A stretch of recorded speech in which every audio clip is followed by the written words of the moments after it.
Earlier this year, I rebooted this channel but forgot to do the one thing that all good reboots need, the retelling of the origin story. And this has led to some newer viewers thinking I've been doing YouTube forever. And I haven't. In fact, YouTube didn't even exist until I was in my mid-20s. Yes, I am that old. And I didn't start my first channel until I was in my 30s. Before that, I had a lot of jobs. I mean, potentially a suspicious amount of jobs, too many jobs. And I never stayed in one of them for more than 2 years, which now I know is probably autism related. But at the time, I just thought I was finding myself. Today, I thought I'd share the full story, every job I had before I started YouTube, why I left them, and how all those random experiences somehow led to me being here, talking to a camera in my spare room for a living. So back to the beginning, or at least I'm not telling you about my childhood today. Back to the adult beginning. I got married young. I was married with a kid by the age of 19, officially while I was on my gap year, having left sixth form and waiting to start university.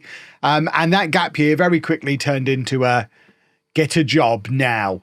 And I ended up working on the cash counter at the local building society, which I don't know if that's a job that still exists. We certainly don't have a local building society anymore, and I don't think my bank has a cash counter. After a year or so of doing that, they decided that I could actually probably handle being the mortgage advisor in that same branch. So they put me through my mortgage advisor qualifications, and I liked that. I thought that was really cool. So after I got those qualifications and started being the mortgage advisor, I kept studying. I paid to put myself through my full financial advisor qualifications. So I wasn't just a mortgage advisor. I was able to do all of the financial advice, kind of financial advisor. But the building society I was working for weren't at all interested in paying me to do anything other than mortgages. So I ended up looking for a job. And I mean, it's a long time ago. It's over 20 years ago. Somehow, and I find this really hard to believe now looking back, somehow there were no jobs doing that anywhere near where I lived. So I ended up getting hired by Abbey National to work down in Hertfordshire. I lived in the time north of Peterborough, and they wanted me to work in their branch in Hatfield, which is kind of at the bottom of Hertfordshire. It was a 2 hours there, 2 hours back, up and down the A1, back in the days when the A1 was full of roundabouts and even a worse road than it is now. And I did it for a year, and I have no idea, like I say, why I did it and why it had to be there.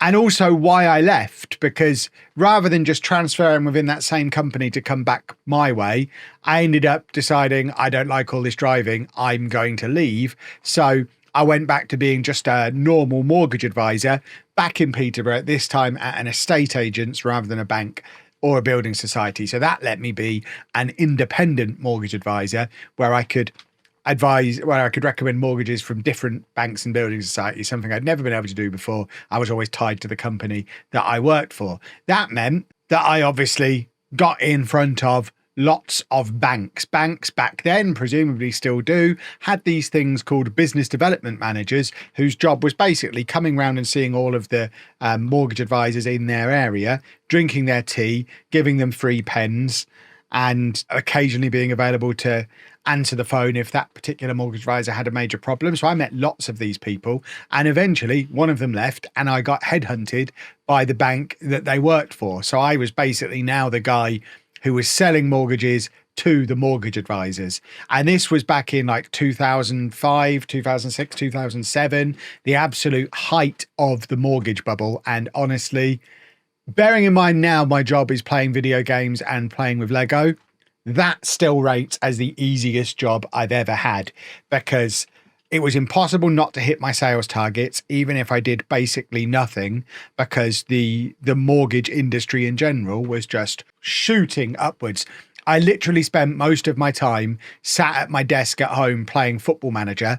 I would occasionally have to answer the phone because a mortgage advisor had a problem. Problems didn't come up very often because we were saying yes to everybody, like all the banks were. And every now and again, just to make sure that I could put some mileage on the company car, which was a BMW, by the way. At one point, it was a BMW Z4. Very fancy for a chap still in his early to mid-20s. But yeah, just to make sure I put some mileage on the car, so when I had to give it back, it wasn't obvious I'd stayed at home all that time. I would occasionally venture out and do the whole drinking tea, handing out pens thing that the guys used to do with me. We even at one point had a monthly team meeting in Barcelona for no reason other than we've got budget. Should we do this meeting in Barcelona? I did that for a couple of years and eventually got bored because there's only so much absolutely nothing even I can put up with. And I did get bored. Thankfully, looking back, getting bored and leaving that job isn't a great regret because, spoilers, a year or two later, the financial bubble popped and all those jobs and all that cushiness kind of disappeared anyway. So I don't think I missed out on more than maybe a year of sitting around doing nothing. But I'd always wanted to run my own business. It's one of the reasons I do it now. I really wanted to be self-employed. I hate, as an autistic man, I hate being told what to do. I hate working to somebody else's agenda, especially when I feel like I'm smarter than them and they're wrong and my way is a better way. I'm very difficult to manage. So I wanted to become self-employed, so I looked at the skill sets that I had and went back to being a mortgage advisor, became a self-employed mortgage advisor and spent a year basically not selling any mortgages, because one thing mortgage advisors need is leads. And despite the economy booming, mortgages left, right and centre, because it was so easy for anybody to walk into any bank and any building society and any estate agent, just get a mortgage. There wasn't really anything for me as a guy that you had to kind of seek out and find as an independent mortgage advisor. There was no reason for people to come to me because they could all get exactly what they wanted from anyone they asked. So yeah, I maybe sold 3 mortgages in the best part of a year, lost loads of money and ended up crawling back to estate agency. I worked at a different estate agents from the one that I'd worked for before, but I was basically doing that same thing that I'd been doing years earlier, sitting in an estate agent's selling mortgages. And yeah, it was fine. I was pretty good at it. I guess I still am. I haven't done it for nearly 20 years. But I was pretty good at it. It was fine. I was making decent money again. And then the mortgage bubble burst. And just like that, like immediately, commission dried up overnight. And for anyone who's ever worked in a sales job, particularly in a estate agency, in banking, the way my compensation structure was structured was my basic salary was mega low. It wasn't even as high as 20 grand. I don't think. It was like a mega low basic salary, maybe 14, 15 grand basic salary, basically minimum wage basic salary. And then you'd earn commission on top of it to get you up to a decent amount of income. And that commission just went away immediately. There were no houses being sold. There were no mortgages being sold. I could not afford to pay my bills. So I jumped. I left what I was doing and went to do the highest paid thing that I could do with no degree and no experience and no qualifications in anything other than the thing that I couldn't do anymore. And I ended up selling car insurance in a call center. And that car insurance job was the worst job I've ever had. It was rubbish. Again, low basic pay, high pressure because it was all commission based, managers on power trips. It was an absolute nightmare. I was there about 6 months. I think I started in the summer, made it to just after Christmas, and sometime between Christmas and New Year had a massive argument with my manager and just walked out. I was like, all right, well, I'm off then. I'm going home. And I quit. And for the first time ever, I was unemployed. Luckily, the lovely lady at the job centre accepted that because of the circumstances around me walking out, I had been constructively dismissed because of I don't want to get into the ins and outs of it, but yeah, basically I was able to go on job seekers allowance for the first and only time in my life. But yeah, I was 27 years old, 26, 27 years old. The financial crisis was in full flow. So all of the skills that I'd built up through nearly 10 years of my career to this point, so mortgages, banking, financial advice, it was all basically useless when it came to me getting another job. So I had 2 choices, basically start again at the bottom in another job or go back to the original plan A from years before. And finally, at age 27, actually go to university like I was supposed to do straight out of school, because I'm a clever guy. I got A-levels and stuff. You know, I could have gone to uni, But I couldn't go to any uni. At this point, I'm still married.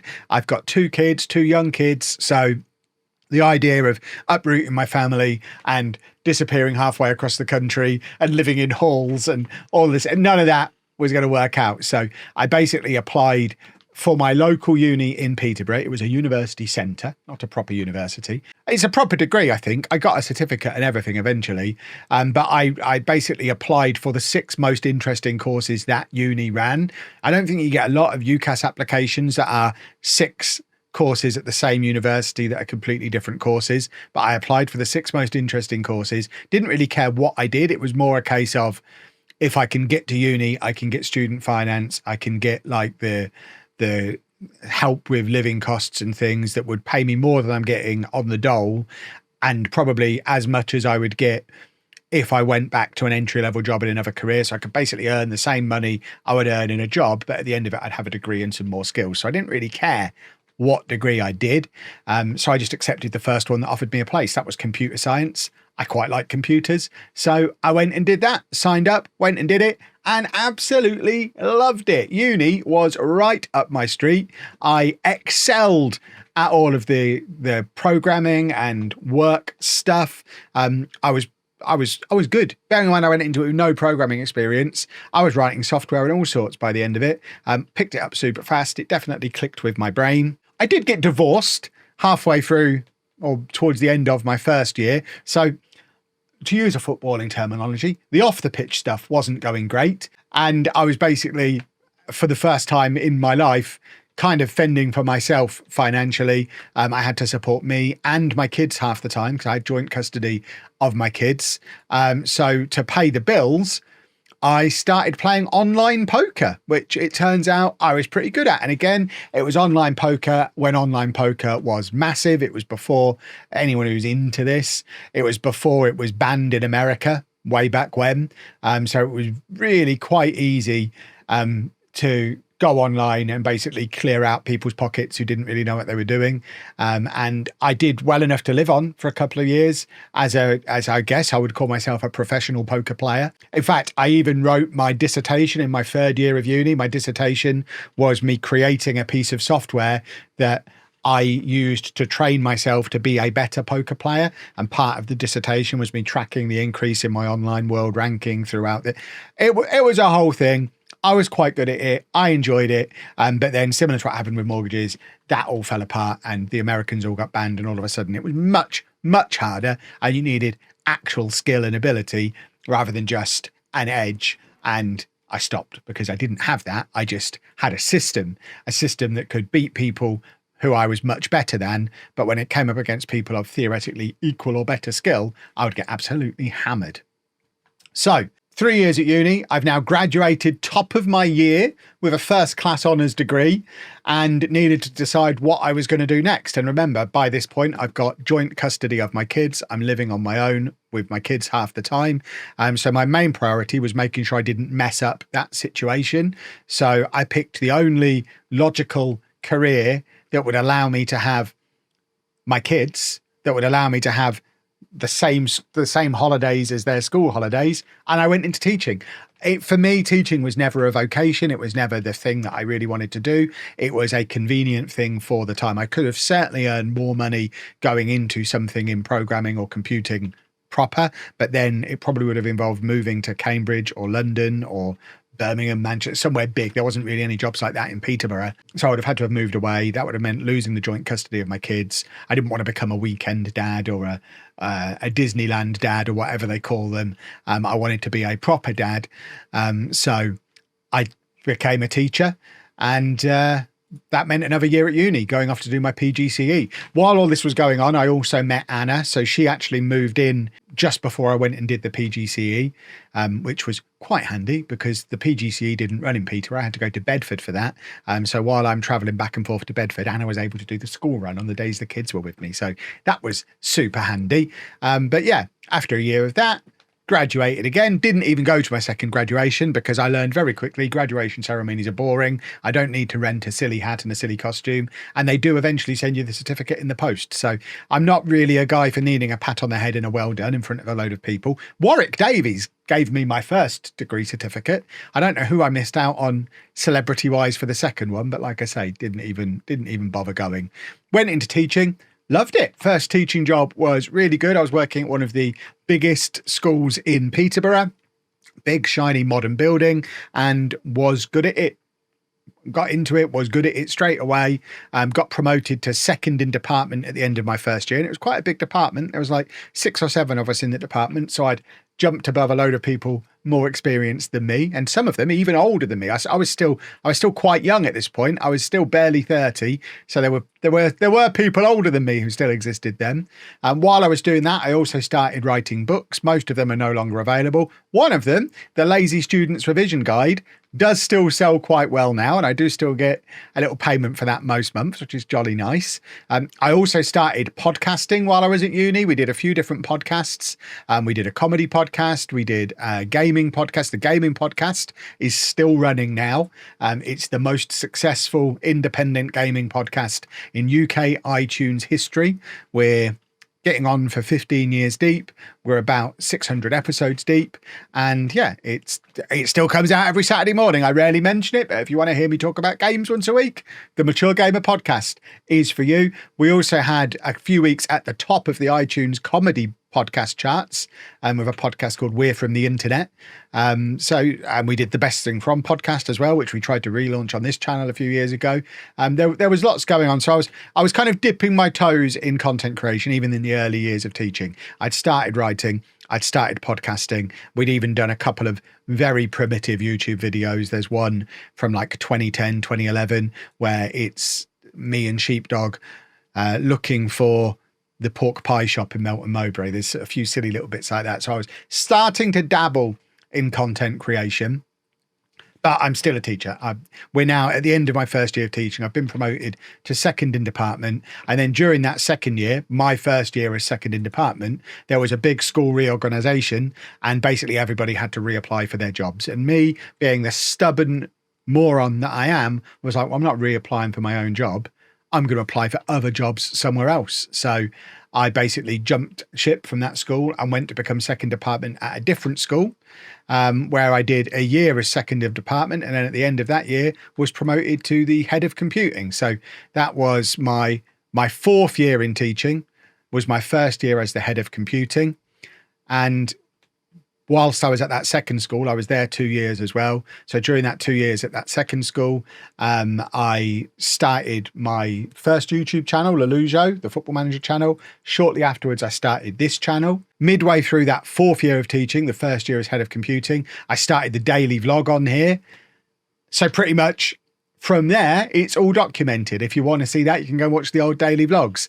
I ended up leaving teaching altogether at the end of the 2 years at that school. So just did 1 year as a head of department. And from that point, did YouTube full time. And that was 8 years ago this month. It was August or September 2017 was when I officially became a self-employed content creator doing YouTube videos on Football Manager, this channel with the vlogs. I was Twitch streaming. Since then, I've obviously added in Block Party as well. I've added TikTok and Instagram and all sorts of other things to the repertoire. I've even done broadcasting work for FIFA as part of the Football Manager World Cup last year and worked with huge brands like Tesco, Asda, Xbox, Premier Inn, Sega. It's mad where this career has taken me, but that's probably a story for another video, because this one was really about how I got into content creation. We can do another one at some point about how content creation got me here. But I guess the moral of the story, if you're looking for a moral of the story, is it took me until my mid-30s to actually get to the point where I was ready to do my thing. But all those skills that I picked up along the way are all applicable to this, to what I'm doing now. I wouldn't be able to sit here and talk fluently and confidently into a camera if I hadn't have learned how to do that as part of my teacher training. I was very shy and introverted before I started my teacher training. One of the things I struggled with so much at the car insurance job was I was umming and erring and really struggling with talking on the phone confidently and fluently.